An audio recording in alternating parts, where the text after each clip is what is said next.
جماعة الحق والهدى والسنة هم السلفيون.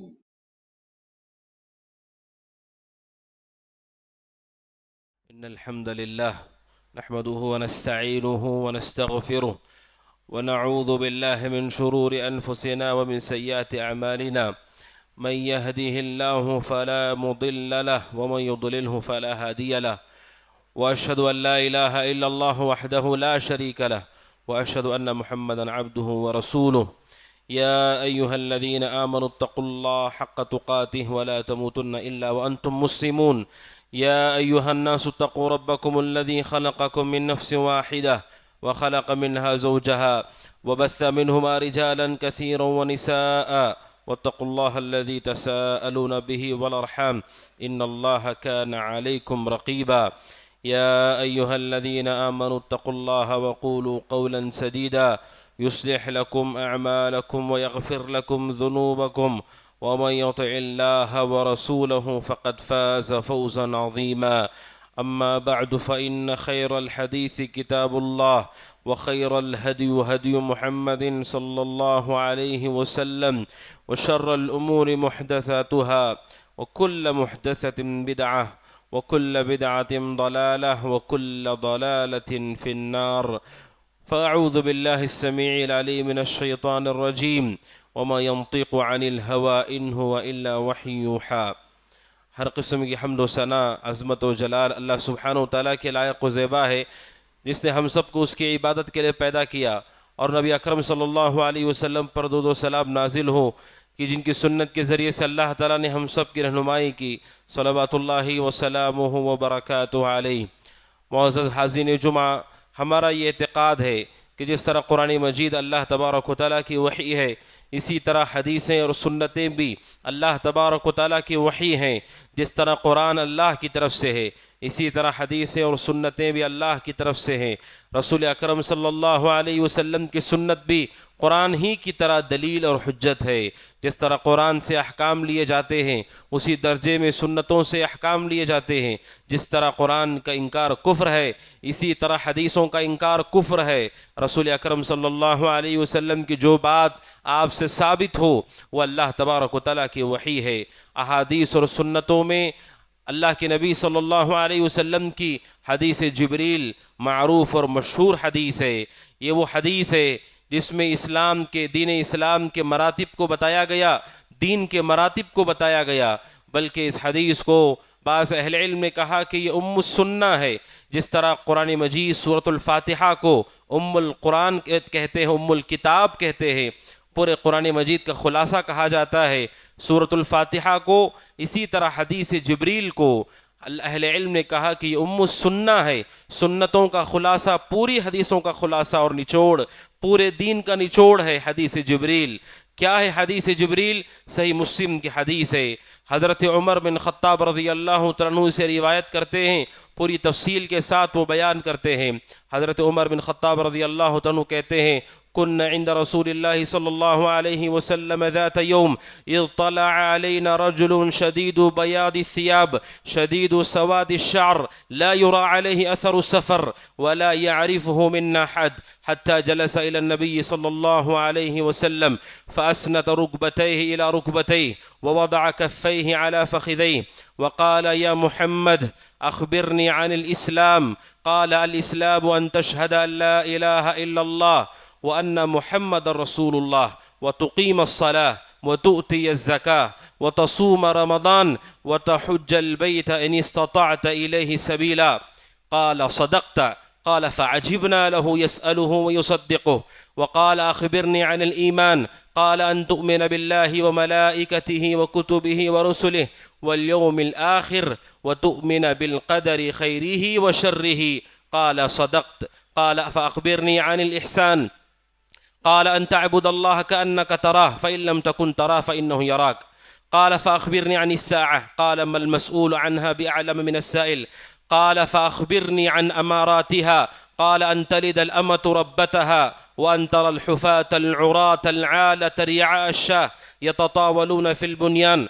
قال ثم انطلق لبثت مليا ثم قال يا عمر أتدري من السائل؟ قلت اللہ ورسولہ اعلم قال فإنہ جبریل اتاکم یعلمکم دینکم.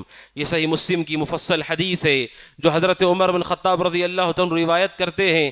کہتے ہیں ایک مرتبہ رسول اکرم صلی اللہ علیہ وسلم کے ساتھ آپ کے اطراف بیٹھے ہوئے تھے. اچانک ایک شخص ظاہر ہوئے.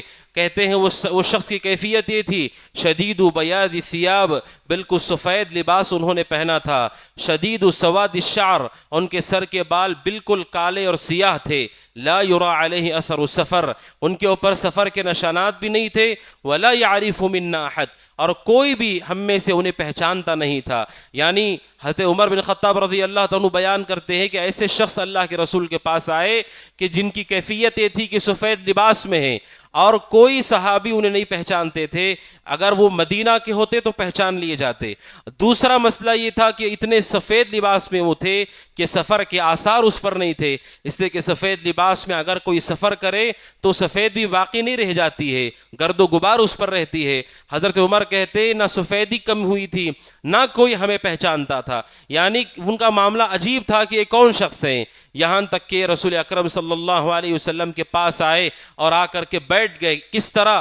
فاسند رکبتیہ الی رکبتیہ، اپنے گھٹنے رسول اکرم صلی اللہ علیہ وسلم کے گھٹنوں سے ملا کر کے اور اپنے ہاتھوں کو رانوں پر رکھ کر کے ادب کے ساتھ رسول اکرم صلی اللہ علیہ وسلم کے سامنے بیٹھ گئے. اور جو ان کی حیت اور حالت تھی اسے دیکھ کر سارے صحابہ غور کر رہے تھے کہ یہ کون شخص ہیں جو آئے ہوئے ہیں. اور بعض روایات میں مذکور ہے کہ اللہ کے نبی صلی اللہ علیہ وسلم نے صحابہ سے سوال کرنے کے لیے کہا، لیکن صحابہ نے آپ کی ہیبت کی وجہ سے سوال نہیں کیا آپ سے.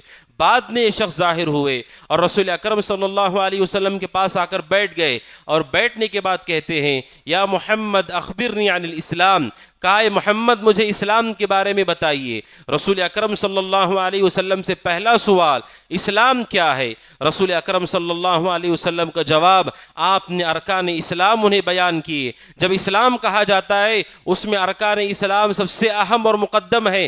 ہر مسلمان کو ان 5 ارکان کا علم ہونا چاہیے، ان 5 ارکان کی تفاصیل کو جاننا چاہیے. اس لیے کہ آپ سے پوچھا گیا اسلام کیا ہے، آپ نے کہا الاسلام ان تشہد لا الہ الا اللہ، اسلام یہ ہے کہ تم گواہی دو اللہ کے سوا کوئی عبادت کے لائق نہیں، یعنی اللہ کی توحید کی گواہی دو. اور کہا وان تشہد لا الہ الا اللہ وان محمد رسول اللہ، اور دوسری گواہی دو کہ محمد اللہ کے رسول ہیں. یہ پہلا رکن ہے اسلام کا کہ کوئی بھی آدمی دین اسلام میں داخل ہوتا ہے اسی شہادتین کے اقرار کے ساتھ. پہلے اللہ کی توحید کی گواہی کہ اللہ کے سوا کوئی عبادت کے لائق نہیں، شرک کی نفی کر کے اللہ تبارک و تعالیٰ کی توحید خالص کو مان کر کے کوئی بھی آدمی اسلام کے اندر داخل ہوتا ہے. پھر دوسرا مرحلہ ہے رسول اکرم صلی اللہ علیہ وسلم کے لیے گواہی کا کہ محمد اللہ کے رسول ہیں. جب یہ اقرار کرتا ہے، گواہی دیتا ہے، تو پھر وہ رسول کی اتباع کو اپنے اوپر واجب کر لیتا ہے اور دنیا کی ہر طرح کی خرافات، بدعات سے اور رسومات اور خرافات سے اپنے آپ کو دور کر لیتا ہے. رسول کی رسالت کی گواہی کا تقاضا ہے کہ رسول صلی اللہ علیہ وسلم کے طریقے کو اختیار کرے اور کبھی کسی بدعات کی طرف نہ جائے. توحید کی گواہی کا تقاضا ہے اللہ کے ساتھ کبھی شرک نہ ہو. رسول کی شہادت کہ آپ اللہ کے رسول ہیں، اس کا تقاضا یہ ہے کہ انسان بدعات اور خرافات کی طرف کبھی نہ جائے، رسول کے طریقے کو لازم پکڑے. اور اس کے بعد آپ نے کہا وَتُقِيمَ الصَّلَاةَ کہ تم نمازوں کو قائم کرو. جو 5 وقت نمازیں اللہ تعالی نے ہم پر فرض کی ہیں، نمازوں کو قائم کرو. نمازوں کے پڑھنے کا ذکر قرآن و سنت میں آپ دیکھیں اکثر جگہ پر آپ کو ملتا ہے تقیم الصلاۃ، نمازوں کو قائم کرنا. قائم کرنا اور ہے، پڑھنا اور ہے. حضرت عمر بن خطاب رضی اللہ عنہ نے کہا کہ سوار بہت سارے لوگ ہوتے ہیں، ان میں حاجی بہت تھوڑے ہوتے ہیں. یعنی اللہ کے گھر کو جانے والے سوار بہت ہیں، بہت مسافر اللہ کے گھر کو جاتے ہیں، لیکن ان میں حاجی تھوڑے سے ہوتے ہیں. کیا مطلب ہے؟ سفر کر کے جا رہے بہت سارے، لیکن جس طریقے سے حج کو ادا کرنا ہے بہت تھوڑے لوگ ایسے ہیں جو ادا کرتے ہیں. اسی طرح سے نماز کے قیام کا ذکر کیا گیا ہے. نماز کا قیام کیا ہے؟ نماز کو قائم کرنا کیا ہے؟ نماز کو قائم کرنے کا پہلا مطلب یہ ہے کہ نماز کو رسول اکرم صلی اللہ علیہ وسلم کے طریقے کے مطابق پڑھا جائے. اگر کوئی آدمی رسول کے طریقے پر نماز نہ پڑھے، اس نماز کا اسے کیا فائدہ ہوگا کہ اس نے عبادت کو رسول کے طریقے پر انجام نہیں دیا. نماز کو قائم کرنے کا مطلب ہے رسول کے طریقے پر نماز کو پڑھنا. اور دوسرا دوسرا یہ کہ انسان نماز ادا کرے اسے ارکان واجبات اور شروط کا علم ہو، کہ نماز میں کہیں خلل ہو تو اسے معلوم ہو کہ نماز میں کہاں خلل ہوا ہے، اگر رکن چھوٹ گیا تو اسے معلوم ہو کہ رکن کہاں چھوٹا ہے، کوئی شرط مفقود ہے تو اسے معلوم ہے کہ کہاں مفقود ہوئی ہے. اسے اتنا علم ہونا چاہیے کہ نماز کے ارکان کیا ہے، شروط کیا ہے، واجبات کیا ہے، تبھی وہ آدمی نماز کو قائم کرنے والا ہو پائے گا.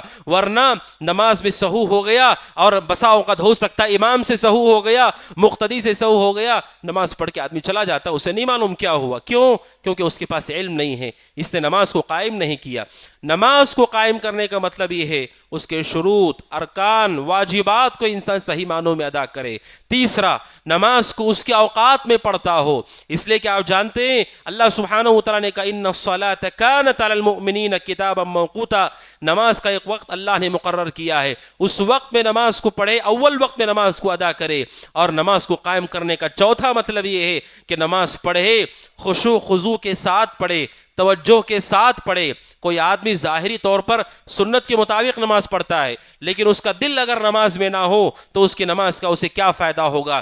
نماز کو قائم کرنے کا مطلب ہے کہ انسان نماز کو اس کے وقت میں شروط، ارکان، واجبات کو سنت کے مطابق ادا کرے، خشوع خضوع کے ساتھ. یہ ہے نماز کو قائم کرنا. آپ نے کہا اسلام یہ ہے کہ نماز کو قائم کرو. وَتُؤْتِيَ الزَّكَاةَ، زکوٰۃ کو ادا کرو. اللہ نے جو ہمیں مال دیا ہے اس میں اللہ تبارک و تعالیٰ نے نصاب رکھا ہے، جیسے مال نصاب کو پہنچتا ہے اس کی مقدار نکال کر کے محتاجوں تک دے دی جائے. یہ ہے زکوٰۃ، یہ ہمارے مالوں میں فرض کیا گیا. اللہ کے نبی نے کہا اسلام یہ ہے وَتُؤْتِيَ الزَّكَاةَ، کہ تم زکوٰۃ کو ادا کرو. سال کے ہونے پر مال کا حساب کرنا یہ مومن کا شعار اور طریقہ ہوتا ہے کہ جیسے اس سال کے ختم ہونے کا علم اسے ہوتا ہے وہ پورے مال کا حساب کرتا ہے. کیوں؟ کیونکہ جس طرح نماز اس کے وقت میں ہے اسی طرح زکوٰۃ بھی اس کے وقت میں ادا کی جاتی ہے. اگر سال ہو چکا، 2 سال ہو چکے، اس نے زکوٰۃ کو ادا نہیں کیا، آپ سال بھر صدقہ کریں، زکوٰۃ آپ کی طرف سے کبھی ادا نہیں ہوگا. صدقہ زکوٰۃ کے درجے میں کبھی نہیں آ سکتا. صدقہ یہ نفل نماز کی طرح ہے اور یہ زکوٰۃ فرض نماز کی طرح ہے. کوئی آدمی نفل 1000 رکعت بھی پڑھے، فرض کو ضائع کر دے تو کیا فائدہ ہے؟ سال بھر صدقہ کرو لیکن مال کا حساب کر کے، سونے کا، چاندی کا اور نقد کرنسی کا اور اسی طرح اس کی تجارت کے مال کا حساب کر کے اگر کوئی زکوٰۃ نہ دے وہ حقیقت میں اسلام کے ان ارکان پہ عمل پیرا نہیں ہے. آپ نے کہا وَتُؤْتِيَ الزَّكَاةَ، زکوٰۃ کو ادا کرو. اور چوتھا آپ نے کہا وَتَصُومَ رمضان، رمضان کے روزے رکھو. سال میں ایک مرتبہ 29 یا 30 دن کے روزے اللہ نے رکھے ہیں، ان روزوں کو صحیح معنوں میں اخلاص کے ساتھ، احتساب کے ساتھ رکھو. یہ چوتھی چیز ہے. اور پانچواں آپ نے کہا وَتَحُجَّ الْبَيْتَ إِنِ اسْتَطَعْتَ إِلَيْهِ سَبِيلًا، اللہ کے گھر کا حج کرو. اگر حج کرنے کی استطاعت ہے تو حج کرو. حج کرنے کی استطاعت کیا ہے؟ کب ایک مسلمان مرد عورت پہ حج فرض ہوتا ہے؟ جب اس کے پاس اتنا مال ہو کہ وہ اللہ کے گھر کو جا سکتا ہو، واپس آ سکتا ہو، اس کے پاس صحت ہو، اور اس کے پاس جب تک وہ گھر میں نہ ہو اتنا خرچ دینے کے لیے ہو تو اس پر حج فرض ہو جاتا ہے. اور عورت کے لیے اضافی شرط یہ ہے کہ محرم ہو. اگر یہ شروط پورے ہیں حج فرض ہے. افسوس کی بات یہ ہے جس طرح دیگر فرائض میں کوتاہی ہے، ہمارے ملکوں کے اندر حج کے فریضے کو سب سے آخر میں رکھا جاتا ہے، جبکہ اسلام کا یہ وہ رکن ہے جو ہمارے ملک میں کبھی نہیں ہو سکتا ہے. آپ اپنے ملک میں سب کچھ کر سکتے ہیں، ساری نیکیاں کر سکتے ہیں، حج نہیں کر سکتے، عمرہ نہیں کر سکتے. اس کے لیے اللہ کے گھر کو جانا ہوگا. کوئی مسلمان اللہ نے اسے طاقت دی ہے، وہ کہتا ہے نہیں مجھے اولاد کو پڑھانا ہے، مجھے شادیاں کرنی ہے، مجھے گھر بنانا ہے، مجھے دکان بنانا ہے، تجارت کرنی ہے. اگر اس لیے اس نے اللہ کے گھر کو اس نے قصد کر کے سفر نہیں کیا، حج کو ضائع کیا، یہ اللہ اس کے رسول کا نافرمان ہے اور اس کی موت ہو گئی تو اس کی موت صحیح اسلام کے اوپر نہیں ہوئی. حضرت عمر بن خطاب رضی اللہ عنہ کہتے اگر کسی پر اللہ نے حج کو فرض کیا پھر وہ حج نہیں کرتا ہے تو پھر وہ دیکھ لے کہ کس دین پر وہ مر رہا ہے. عیسائیت پر مر رہا ہے، یہودیت پہ مر رہا ہے، اس دین کو اسے دیکھ لینا چاہیے. ایک فریضہ ایسا ہے جو ہمارے ملک میں نہیں ہے، اس کے لیے سفر کرنا ضروری ہے، سوائے وہ جو مکہ میں رہنے والے لوگ ہیں ان کے لیے تو وہی وہ عمل ہے. تمام مسلمانوں کے اوپر اللہ نے فرض کیا ہے، اللہ نے استطاعت دیے ایک مرتبہ زندگی میں بس، اس کے بعد وہ نفل ہو جاتا ہے.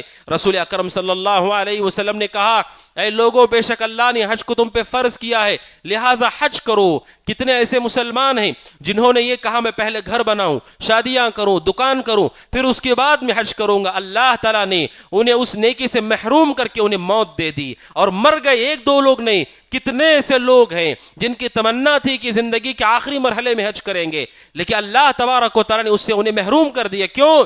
کیونکہ انہوں نے اللہ کے فریضے کو ضائع کیا. کتنے ایسے لوگ ہیں جو حج کے دنوں میں میدان تک پہنچتے ہیں, لیکن پہنچنے کے بعد وہ ٹھیک سے ارکان ادا نہیں کر پاتے. کیوں؟ کیونکہ جسم ان کا ساتھ نہیں دیتا ہے. یہ فریضہ ہے. جس طرح آپ نماز کی پابندی کر رہے ہیں, آپ توحید کی پابندی کر رہے ہیں, زکوٰۃ کو ادا کر رہے ہیں, رمضان کا ایک روزہ بھی آپ نہیں چھوڑ رہے ہیں, آپ کے اوپر فرض ہے. اگر اللہ نے اتنا مال دے دیا پہلے حج کر لیجئے, اس سے پہلے کہ کہیں موت نہ ہو جائے. ایک فریضہ زندگی کا ضائع رہ جائے گا. یہ ہر ایک مسلمان مرد عورت کے لیے ہے جو رسول اکرم صلی اللہ علیہ وسلم نے بیان فرمایا. یہ 5 چیزیں ہیں ارکان اسلام نے. اس میں ایک عبادت توحید ہے. یہ وہ عبادت ہے جو زندگی بھر ہمیں کرتے رہنی ہے. 1 منٹ کے لیے بھی اللہ تعالیٰ نے اس میں ہمیں اختیار نہیں دیا ہے, کوئی چھوٹ نہیں ہے. آخر تک ہمیں اشہد ان لا الہ الا اللہ وان محمد رسول اللہ پر رہنا ہے. اور دوسری چیز ہے وہ ہے نماز, دن میں 5 مرتبے ہے, اس کے بعد ہم اس کے مکلف نہیں. تیسری چیز ہے زکوٰۃ, سال میں 1 مرتبہ, اس کے بعد ہم اس کے مکلف نہیں. اور رمضان کے روزے سال میں 1 مرتبہ, اس کے بعد ہم مکلف نہیں. حج زندگی میں 1 مرتبہ, اس کے بعد ہم مکلف نہیں. اب سوچئے اللہ نے اسلام کو کتنا آسان کیا ہے. آسان یہ ہے کہ اللہ تعالیٰ نے ہر لمحے کوئی خاص عبادت ہم پہ فرض نہیں کی ہے. توحید ایک عبادت ہے جو دل میں ہمیشہ ہمارے ساتھ رہے. بقیہ عبادتوں میں اللہ تعالیٰ نے یہ آسانی کی ہے کہ اکثر وہ عبادتیں ہیں جو ہمارے لیے روزانہ ہم اس کے پابند نہیں کیے گئے. اللہ کے نبی صلی اللہ علیہ وسلم جب بتایا یہ اسلام ہے تو سامنے حضرت جبریل علیہ السلام جو انسانی شکل میں تھے, انہوں نے کہا فاخبرنی عن الایمان, کہا بتائیے ایمان کیا ہے. رسول اکرم صلی اللہ علیہ وسلم نے فرمایا ان تؤمن باللہ, کہ تم اللہ پر ایمان لاؤ, وہ ملائکتی فرشتوں پر, وہ کتبہ اس کی کتابوں پر, وہ رسولہ اس کے رسولوں پر, والیوم الآخر آخرت کے دن پر, وتؤمن بالقدر خیرہ وشرہ, کہ تم ایمان لاؤ تقدیر پر, چاہے اچھی ہو کہ بری ہو, کڑوی ہو کہ میٹھی, اس پر ایمان لاؤ. یہ ارکان ایمان. یعنی جس طرح ہم مسلمان ظاہر میں اللہ کی عبادت کے پابند ہے, اسی طرح دل میں باطنی طور پر اللہ کی عبادت کے پابند ہیں. ارکان ایمان کیا ہے؟ یہ عقیدہ ہے جو مومن کے دل میں ہونا چاہیے کہ آپ کے ظاہر میں تو آپ کا یہ عمل ہے, لیکن آپ کے باطن میں کیا ہے. کیوں؟ انسان دل میں جو ہوتا ہے زندگی میں اسی کے پیچھے ہوتا ہے. دل میں اگر مال کی لالچ ہو تو زندگی بھر مال کے پیچھے بھاگتا ہے, عورت کی لالچ عورتوں کے پیچھے بھاگتا ہے, اور جس کی خواہش ہوتی ہے اس کے پیچھے جاتا ہے. عبادتیں صرف جسم سے انجام نہیں دی جاتی ہیں. عبادتوں میں سب سے بڑی عبادت عقیدہ ہے اور وہ دل سے انجام دیا جاتا ہے. اگر کوئی آدمی یہ عقیدہ رکھ لے کہ مسلمان اچھے نہیں ہیں, مسلمان برے لوگ ہیں, پوری زندگی مسلمانوں کو وہ تکلیف دیتا ہے. کیوں؟ کیونکہ اس کا عقیدہ فاسد ہے. جب عقیدہ بگڑ جاتا ہے انسان کا, عمل اس کے تابع ہوتا ہے. اسی لیے اسلام کہتا ہے جیسے عمل اچھا کرتے ہو, دل میں کیا عقیدہ ہونا چاہیے, آپ کا کیا بات ہے جو آپ کو ماننی چاہیے. سب سے پہلے اللہ پر ایمان لاؤ. کیا ہے اللہ پر ایمان؟ کہ اللہ تعالیٰ کا وجود حقیقی ہے, حقیقت میں وہ معبود ہے. دنیا کا وجود اتفاق نہیں ہے, حادثہ نہیں ہے. جیسے لوگ کہتے ہیں کہ ایک دھماکہ ہوا اور پوری دنیا کا نظام چل پڑا, نہیں, یہ دھماکہ نہیں ہے, بلکہ اللہ تبارک و تعالیٰ اس کا خالق ہے. اس نے اس کو ایجاد کیا ہے, اللہ تبارک و تعالیٰ نے اسے پیدا کیا ہے, اور یہ پورا نظام اتنی بڑی کائنات میں بتاتا ہے کہ اس کا چلانے والا کوئی ہے. اب سوچئے اگر کوئی جنگل کے اندر جائے, بھیانک جنگل کے اندر وہ دیکھے خوبصورت گھر تیار ہے اور گھر کے اندر ساری سہولیات ہیں, تو آپ کو یقین ہوگا کہ کوئی نہ کوئی انسان یہاں ہے جس نے اس گھر کو بنایا ہے, ورنہ جانور تو گھر نہیں بنا سکتے. جنگل میں کون اس گھر کو بنائے گا؟ اب پوری کائنات پہ آپ غور کیجئے, اس زمین کو دیکھیے, کھانے کے لیے, پینے کے لیے, رہنے کے لیے جو کچھ انسانوں کے جانوروں کی ضرورتیں ہیں ان سب کو رکھا گیا ہے ایک دسترخوان کی طرح, اور ایک ایک کر کے انسانوں کو بھیجا جا رہا ہے. اس کا مطلب یہ ہے کہ اسے بنانے والا اللہ تعالیٰ ہے, اس کا وجود حقیقی ہے. اس کے وجود پر ایمان لاؤ. نمبر 2, اس کی توحید ربوبیت پر ایمان لاؤ کہ اللہ تبارک و تعالیٰ ہی تمام چیزوں کا خالق ہے, مالک ہے, رازق ہے. نفع نقصان کا اختیار اللہ کے سوا کسی کے پاس نہیں. تیسرا, اس کی الوہیت پر ایمان لاؤ کہ ساری عبادتوں کا حقدار صرف اللہ تبارک و تعالیٰ ہے. رکوع، سجدہ، قیام، نذر و نیاز، قربانی، سب کچھ اللہ کے لیے، کسی اور کے لیے ہم یہ ساری چیزیں نہیں کر سکتے. اور چوتھی چیز، اللہ کے ناموں، اس کے صفات پر ایمان لاؤ کہ اللہ تعالیٰ کے بے شمار نام اور صفات ہیں اور اس کی طرح کسی کے نام اور صفات نہیں. اللہ سنتا ہے، اس کی طرح کوئی نہیں سن سکتا. اللہ دیکھتا ہے، کوئی اس کی طرح نہیں دیکھ سکتا. اللہ عطا کرتا ہے، کوئی اور عطا کرنے والا نہیں. اللہ رحم کرتا ہے، اس سے بڑھ کر رحم کرنے والا کوئی نہیں. یہ چار چیزیں ہیں: اللہ کے وجود پر ایمان، اس کی ربوبیت پر ایمان، اس کی الوہیت پر ایمان، اسماء و صفات پر ایمان. ان چار چیزوں پر ایمان لانے والا اللہ پر ایمان لاتا ہے. آپ نے کہا ان تؤمن باللہ. اور دوسرا وملائکتہ، فرشتوں پر ایمان لاؤ کہ فرشتے اللہ تبارک و تعالیٰ کے مخلوق ہیں جن کو ہم نے اپنی آنکھوں سے نہیں دیکھا، لیکن اللہ کی وہ مخلوق ہیں. اللہ نے نور سے انہیں بنایا ہے اور وہ اللہ کی نافرمانی نہیں کرتے.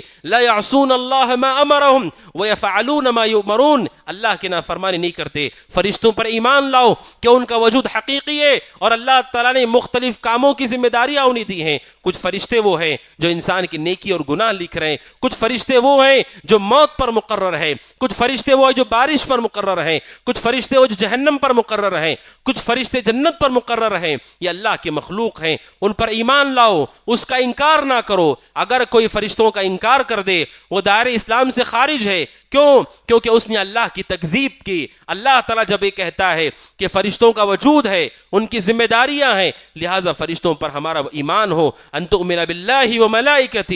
اور تیسرا وکتبہ، کہ ایمان لاؤ کہ اللہ تعالیٰ نے اپنی جانب سے کتابوں کو نازل کیا ہے لوگوں کے ہدایت کے لیے. ہماری جو عقل ہے، عقل اتنی قابل نہیں ہے کہ ہم خود سے اچھائی برائی کو طے کر سکیں.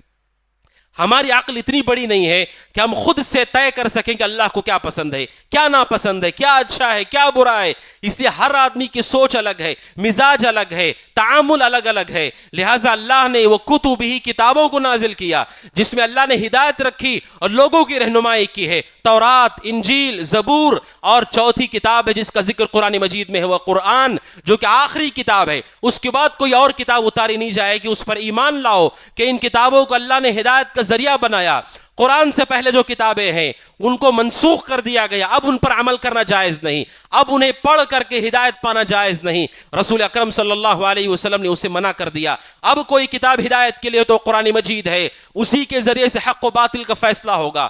باقی ساری کتابوں میں جو لکھا ہے، قرآن اگر اسے سچ کہے تو ہم اسے سچ مانیں گے، قرآن اگر اس کا انکار کر دے تو ہم بھی اس کا انکار کر دیں گے. یہ چیز ہے وہ کتب ہی، اللہ کی کتابوں پر ایمان لاؤ. اور چوتھی چیز ہے وہ رسول ہی، کہ اللہ کے رسولوں پر ایمان لاؤ کہ صرف اللہ نے کتابیں نہیں بھیجی بلکہ انسانوں میں سے اللہ تعالیٰ نے ایسے لوگوں کو منتخب کیا جن پر اس نے وحی نازل کی اور اس وحی کے روشنی میں انہوں نے اللہ کے بندوں کی رہنمائی کی. لہٰذا سارے رسولوں پر، سارے انبیاء پر ہمارا ایمان ہو، کسی ایک کا بھی ہم انکار نہیں کر سکتے. اور یہ دنیا کے سب سے افضل لوگ ہیں، ان سے اونچے درجے میں کوئی اور نہیں. انبیاء کا مقام کبھی کوئی ولی یا کوئی نیک آدمی ان درجے میں کبھی نہیں جا سکتا ہے. اللہ کے انبیاء اور سارے مرسلین پر ایمان ہو، اور یہ ایمان ہو کہ سب سے آخری نبی اور رسول محمد رسول اللہ صلی اللہ علیہ وسلم ہے. اب ان کے بعد کوئی نبی اور رسول آنے والے نہیں. ان کی جو نبوت ہے اور جو میراث ہے انبیاء کا، اس میراث کو علماء لے کر کے آگے چل پڑے ہیں. اب اس کے بعد کوئی نبی اور رسول آنے والے نہیں. تمام رسولوں پر ایمان ہو ہمارا، اور رسول اکرم صلی اللہ علیہ وسلم کے بارے میں یہ اضافی ہو کہ آپ آخری ہیں، آپ کے بعد کوئی نہیں آئے گا. اور پانچویں چیز والیوم الآخر، آخرت کے دن پر ایمان کہ اللہ تبارک و تعالیٰ نے اس دنیا کی انتہا رکھی ہے. جیسے ہماری عمر کی انتہا ہے، چیزوں کی انتہا ہے. درخت کی ایک عمر ہے، اس عمر کے بعد درخت ختم ہو جاتا ہے. ہر چیز کی ایک عمر ہے. اسی طرح سورج اور چاند اور زمین و آسمان کی بھی ایک عمر ہے. اس عمر کے بعد اللہ تعالیٰ اسے ختم کر دے گا.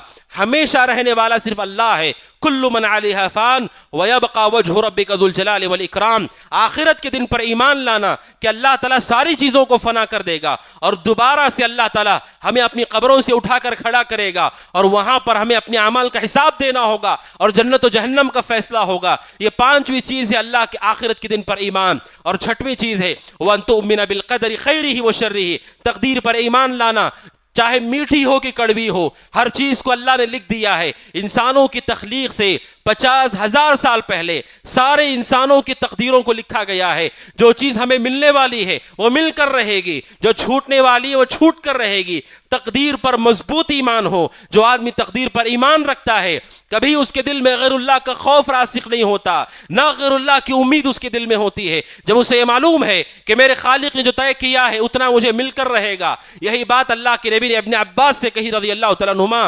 آپ نے کہا ما اصابک لم یکن لیخطئک، جو تمہیں ملنے والا ہے وہ کبھی تم سے چھوٹ نہیں سکتا، کوئی آدمی چھین نہیں سکتا. وما اخطاک، اور جو تمہیں نہیں ملنے والا ہے وہ کبھی نہیں ملے گا. اگر اللہ نے لقمہ، آخری لقمہ ہمارے لیے نہیں لکھا ہے، وہ لقمہ منہ میں جائے گا لیکن حلق تک نہیں پہنچے گا، اس کے ساتھ ہی وہ باہر آ جائے گا. اللہ نے جتنا طے کیا اتنا مل کر رہے گا. اس پر پورا ایمان ہو. مگر افسوس کی بات یہ ہے تقدیر کی جب بات آتی ہے ہم میں سے اکثر لوگوں کا مسئلہ یہ ہے تقدیر پر ایمان جیسے ہونا چاہیے ویسا ایمان نہیں. جیسے تقدیر کی بحث آتی ہے لوگ کہتے ہیں پھر عمل کرنے کی کیا ضرورت ہے. اسی لیے ہمارے دلوں کے اندر ایمان و یقین مضبوط نہیں ہے. میرے بھائی عمل کرنے کا حکم دیا گیا ہے، عمل کرتے جاؤ، اللہ تعالیٰ ہمارے راستے کو طے کرے گا. اس کا اس تقدیر اس کے ساتھ جوڑ کر کے تقدیر پر شک کرنے والا، جبکہ قرآن کہتا ہے وَمَن يُؤْمِن بِاللَّهِ يَهْدِ قَلْبَهُ، سب سے مضبوط چیز جو انسان کے دل کو مضبوط کرتی ہے وہ اللہ کی تقدیر پر ایمان ہے. مگر افسوس یہ کہ وہ ایمان ہمارے پاس ویسا نہیں ہے. کیوں؟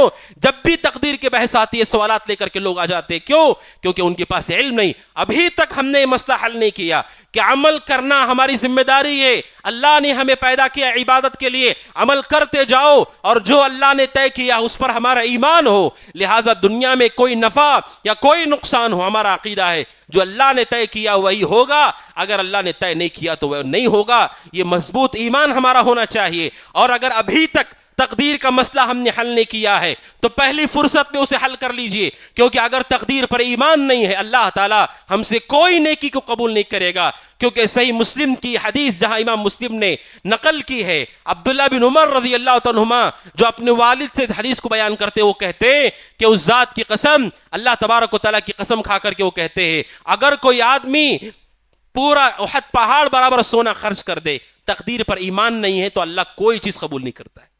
لہٰذا حل کیجئے اس مسئلے کو، علم حاصل کر کے حل کیجئے. ابھی تک الجھنوں میں عمر ختم ہونے کے مرحلے پر ہے، ابھی تک تقدیر پر شبہات، تقدیر پر اعتراضات. کب دل کو ایمان کی وہ قوت نصیب ہوگی، کب ان مسائل کو ہم حل کریں گے؟ اللہ کے نبی نے کہا تقدیر پر ایمان لاؤ، چاہے میٹھی ہو کہ کڑوی ہو. یہ 6 چیزیں ہیں جو رسول اکرم صلی اللہ علیہ وسلم نے بیان فرمائی. ایک چیز جو سامنے جو شخص آئے تھے انہوں نے کی، جب اللہ کے نبی جواب دیتے تو وہ سامنے سے کہتے صدقت، آپ نے سچ کہا، آپ نے سچی بات کہی. حضرت عمر رضی اللہ عنہ کہتے ہیں ہمیں تعجب ہوا، ایک تو سوال بھی کر رہے اور سوال کا جواب سننے کے بعد کہہ رہے ہیں آپ نے سچ کہا، گویا کہ انہیں پہلے سے معلوم ہے.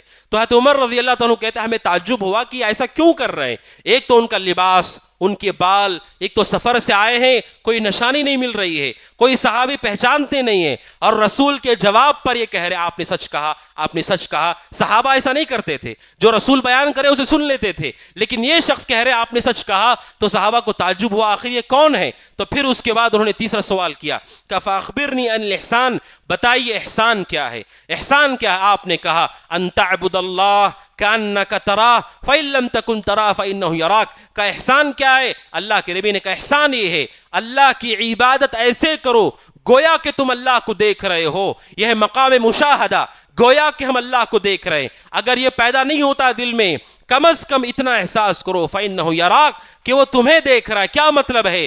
عبادت کے اندر اخلاص ہو، یہ احسان ہے. اگر اخلاص نہ ہو تو عبادت ظاہری ہو کہ باطنی ہو کوئی فائدہ نہیں ہے اس کا. آپ نے کہا احسان کے ساتھ عبادت کرو. آپ کوئی بھی نیکی کا کام کرتے گویا کہ آپ اللہ کو دیکھ رہے ہیں، لوگوں کے لیے نہیں، لوگوں سے امید یا ڈر کی وجہ سے نہیں. عبادت کرو تو صرف اللہ کو راضی کرنے کے لیے، کأنک تراہ، گویا کہ تم اللہ کو دیکھ رہے ہو. اگر اللہ تبارک و تعالیٰ کو دیکھ رہے ہو یہ احساس نہیں پیدا ہوتا، کم از کم یہ احساس پیدا ہو کہ اللہ تعالیٰ ہمیں دیکھ رہا ہے. یہ اخلاص ہمارے دل کے اندر پیدا ہوگا، ہمارا عمل خود بخود اچھا ہوگا. اس لیے کہ اہل علم کہتے ہیں اگر کوئی آدمی اللہ کے لیے مخلص ہوتا ہے، اللہ کے لیے مخلص ہو، اللہ تبارک و تعالیٰ اس کے عمل میں برکت دیتا ہے.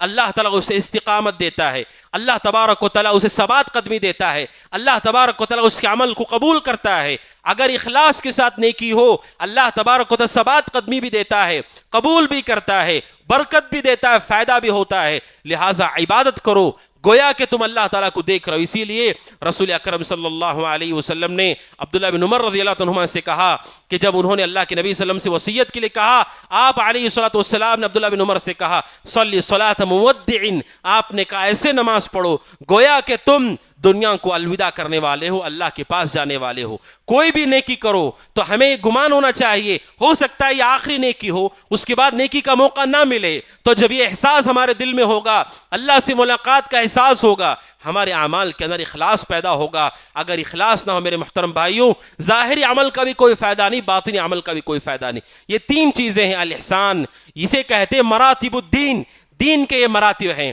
پہلا مرتبہ ہے اسلام، ظاہری طور پر اللہ کی عبادت کرنا، منہ سے شہادتین کا اقرار، نماز، روزہ، زکوٰۃ، حج، اور دوسرا ہے ایمان، دل سے اللہ کی عبادت کرنا، صحیح عقیدے کے ذریعے سے اللہ کو ماننا، فرشتوں پر ایمان، کتابوں پر ایمان، رسولوں پر ایمان، آخرت کے دن پر ایمان، اچھی بری تقدیر پر ایمان، یہ ہے باطن سے اللہ کی عبادت کرنا۔ اور احسان کہتے ہیں ان دونوں چیزوں کو ایسے ادا کرنا گویا کہ ہم اللہ کو دیکھ رہے ہیں۔ یہ پورے کا پورا دین ہے، دین کا پورا خلاصہ ہے۔ اللہ کے نبی صلی اللہ علیہ وسلم سے چوتھا سوال کیا انہوں نے، کہا اخبرنی عن الساعہ، بتائیے قیامت کب آئے گی؟ رسول اکرم صلی اللہ علیہ وسلم نے فرمایا مل مسئول عنہا باعلم من السائل، کہا جو سوال کرنے والے ہیں، جن سے سوال کیا جا رہا ہے، ان کے پاس پوچھنے والے سے زیادہ علم نہیں ہے۔ کیا مطلب ہے؟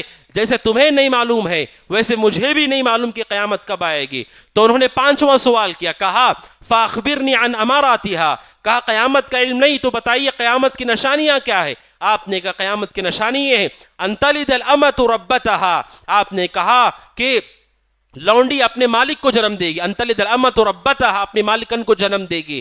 یعنی کیا مطلب ہے اس کا؟ دو مطلب ہے، ایک مطلب تو یہ ہے جنگ زیادہ ہو جائے گی، فتوحات زیادہ ہوں گی، یہاں تک کہ جو لونڈی ہے اس لونڈی سے وہ اولاد ہوگی جو آگے جا کر کے خود اس کے لیے مالک کی حیثیت میں ہو جائے گا، کثرت کے ساتھ جنگ ہوں گی، فتوحات ہوں گی۔ اور دوسرا معنی یہ ہے اللہ کے نبی علیہ السلام نے فرمایا ان تلد الامۃ ربتها، کہ عورت کہ لونڈی اپنے مالک کو جنم دے گی۔ کیا مطلب ہے؟ کہ ایسی اولاد ہوگی جو اپنے ماں باپ کے ساتھ ایسے سلوک کریں گے گویا کہ وہ غلام ہیں، گویا کہ وہ نوکر ہیں، احسان اور ان کے احسان اور شکر گزاری کا جذبہ ان کے اندر نہیں ہوگا۔ قیامت کی قرب جو اولاد ہے نافرمان ہوگی والدین کی، اور ایسی نافرمان ہوگی والدین کے ساتھ ایسا سلوک ہوگا ان کا گویا کہ وہ لونڈی ہے، اس کی ماں اور اس کا والد گویا کہ وہ غلام ہے، ایسا سلوک کریں گے۔ بلکہ بعض لوگوں کی جرت تو یہاں تک ہے وہ اپنے والدین سے پوچھتے ہیں آپ نے کیا کیا ہے اب تک، جبکہ انہیں احسان ماننا چاہیے کہ اب تک جو کچھ انہوں نے کیا وہ احسان ہے ان کا۔ کتنے ایسے لوگ ہیں جن کے ماں باپ نہیں، کتنے ایسے لوگ ہیں جن کے ماں باپ نے اپنی اولاد کو قتل کر دیا اور مار دیا، پانی میں پھینک دیا، کتنے واقعات ہوتے ہیں۔ والدین کا احسان ماننے کی بجائے انہی سے سوالات کرنے لگیں گے گویا کہ وہ ان کی لونڈی ہو، غلام ہو۔ اللہ کے نبی نے کہا یہ قیامت کی نشانی ہے۔ دوسرا آپ نے کہا ان تر الحفاة العراة عالة رعاء الشاة، آپ نے کہا ننگے پیر جن کے پاس ٹھیک سے لباس بھی نہیں ہے، آپ نے کہا بکریوں کو چرانے والے، ایسا مال ان کے پاس آئے گا یتطاولون فی البنیان، کہ بڑی بڑی عمارتیں بنائیں گے اور ایک دوسرے سے مقابلہ کریں گے۔ یعنی قیامت کی قرب مال عام ہو جائے گا، جو فقر و فاقہ پہلے کے لوگوں نے دیکھا ہے، قیامت کی قرب مال عام ہو جائے گا، یہاں تک کہ بکریاں چرانے والے جہلا جن کے پیروں میں چپل بھی نہیں ہوا کرتے تھے، اتنا مال ان کے پاس ہوگا کہ بڑی بڑی عمارتیں صرف بنائیں گے نہیں بلکہ ایک دوسرے سے مقابلہ کریں گے، تم نے بنایا تو میں بھی بناؤں گا۔ یعنی دنیا کی حرص اور لالچ اور مال اتنا پھیل جائے گا، اور جہلا ایسے لوگ جو نہ پڑھے لکھے ہیں، نہ ان کے پاس علم ہے، نہ ان کے پاس تہذیب ہے، ان کے پاس اتنا مال ہوگا یا قیامت کی نشانیوں میں سے۔ اور اہل علم نے کہا وہ دیہاتوں سے نکل کر کے شہروں کی طرف آنے لگیں گے جن کے پاس کوئی علم نہیں ہے۔ قیامت کی قرب نشانی ہے کہ مال عام ہوگا اور مال کی وجہ سے فتنے بھی عام ہو جائیں گے۔ اللہ کے نبی صلی اللہ علیہ وسلم نے یہ دو نشانیاں بیان کی۔ حضرت عمر رضی اللہ عنہ کہتے ثم انطلق، جو شخص آئے تھے وہ اٹھ کر کے چلے گئے. تھوڑی دیر کے بعد اللہ کے نبی صلی اللہ علیہ وسلم نے مجھ سے کہا اتدری من السائل؟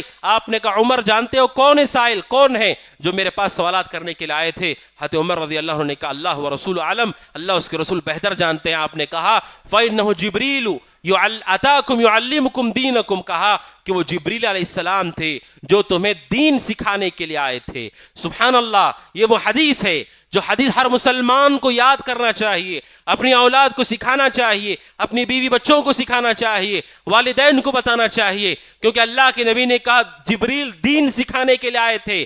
اس ایک حدیث میں دین ہے ہمارا، اس دین کو سکھائیے. ارکان اسلام، ارکان ایمان، احسان، قیامت کی نشانیاں اپنی اولاد کو بتائیے. افسوس کی بات ہے یہ حدیث ام السنہ ہے. جس طرح سورۃ الفاتحہ ہے قرآن میں، ہر آدمی سورہ فاتحہ جانتا ہے، یہ حدیث ام السنہ ہے جس کو علماء نے تکرار کے ساتھ بیان کیا ہے. لیکن افسوس کی بات یہ ہے کہ ہم نے اس حدیث کے ساتھ تغافل برتا.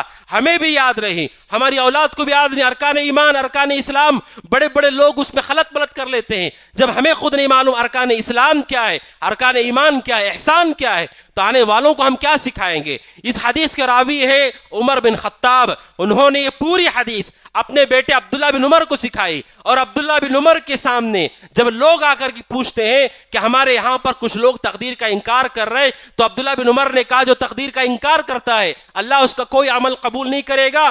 دلیل کے طور پر انہوں نے یہ پوری حدیث بیان کی جو میں نے آپ کے سامنے رکھی. یعنی حضرت عمر بن خطاب سے اس حدیث کو روایت کرنے والے ان کے اپنے بیٹے ہیں عمر بن خطاب. اس کا مطلب حضرت عمر رضی اللہ عنہ نے اس پورے واقعے کو یاد کیا اور لفظ کے ساتھ اپنے بیٹے عبداللہ بن عمر کو پورا سکھایا. اور عبداللہ بن عمر جو اپنے والد کے بعد زندہ رہے، ان کے زمانے میں جب بدعتیں آئی تو انہوں نے اس حدیث کو سامنے رکھ کر کے اسے غلط ٹھہرا کر کے اس پر رد کیا. اس کا مطلب یہ میرے محترم بھائیوں، یہ وہ حدیث ہے ہر مسلمان کو جاننا چاہیے، اولاد کو سکھانا چاہیے، ام السنہ ہے. اس لیے کہ اللہ کے نبی نے کہا جبریل تمہیں دین سکھانے کے لیے آئے تھے. اس حدیث سے حاصل ہونے والا بڑا فائدہ ہے وہ یہ کہ دین اسلام کیا ہے. دین اسلام یہ ہے کہ ہم شہادتین کا اقرار کے ساتھ ظاہری اعمال، باطنی طور پر صحیح عقیدہ اور عمل کرتے ہو، اخلاص ہو، یہی پورا دین ہے. اور قیامت کا خاص ذکر کیا گیا یہ بتانے کے لیے، جبکہ قیامت وہ ارکان ایمان میں آ گیا تھا، پھر بھی جبریل نے پوچھا کہ قیامت کب آئے گی، نشانیاں کیا؟ کیوں؟ کیونکہ انسانوں کا انجام وہی ہے. یعنی ارکان اسلام، ایمان، احسان، ان سب پر عمل کرنے کے بعد آگے جو چیز آنے والی ہے وہ قیامت ہے. اس کے بعد کوئی اور چیز نہیں. دنیا اور دنیا کے بعد آخرت ہے، تیسری کوئی چیز نہیں. اس لیے جبریل علیہ السلام نے خصوصی طور پر اس کے بارے میں پوچھا. اور ایک اہم فائدہ جو اس حدیث سے حاصل ہوتا ہے وہ یہ علم حاصل کرنے کا ادب کیا ہے. جبریل علیہ السلام آئے سفید لباس پہن کر کے، ادب اور احترام کے ساتھ بیٹھتے ہیں. یہ علم حاصل کرنے کا ادب ہے کہ جب بھی کوئی آدمی دینی مجلس کے اندر آتا ہے، علم سیکھنے کے لیے آتا ہے، اس کے اندر ادب ہو، وقار ہو، احترام ہو، اللہ کے دین کا احترام ہو، رسول کی سنتوں کا احترام ہو، اجلال ہو، تعظیم ہو. جبریل علیہ السلام جو کہ فرشتے ہیں، اتنے بڑے فرشتے ہیں، لیکن پاک لباس، سفید لباس پہن کر کے انسانی شکل میں آتے ہیں، گھٹنے سے گھٹنا لگا کر کے، ران پر ہاتھ رکھ کر کے ادب سے بیٹھتے ہیں. یہ علم حاصل کرنے کا طریقہ. اور جو ادب کے ساتھ علم حاصل کرتے اللہ تعالیٰ ان کے علم میں برکت دیتا ہے اور لوگوں کے لیے نفع بخش ان کو بناتا ہے. جن کے علم کے اندر ادب نہ ہو وہ لوگوں کے لیے کبھی فائدہ مند نہیں ہوتے، بسا اوقات نقصان کا سبب بن جاتے ہیں. اور دوسرا بڑا فائدہ ہے وہ یہ کہ سوال کرنا، اچھے سوالات کرنا، دین اسلام میں اس کا بڑا مقام ہے. جبریل علیہ السلام کے بارے میں آپ نے کہا جبریل دین سکھانے کے لیے آئے تھے، جبکہ جبریل علیہ السلام نے ایک بھی جواب نہیں دیا ہے.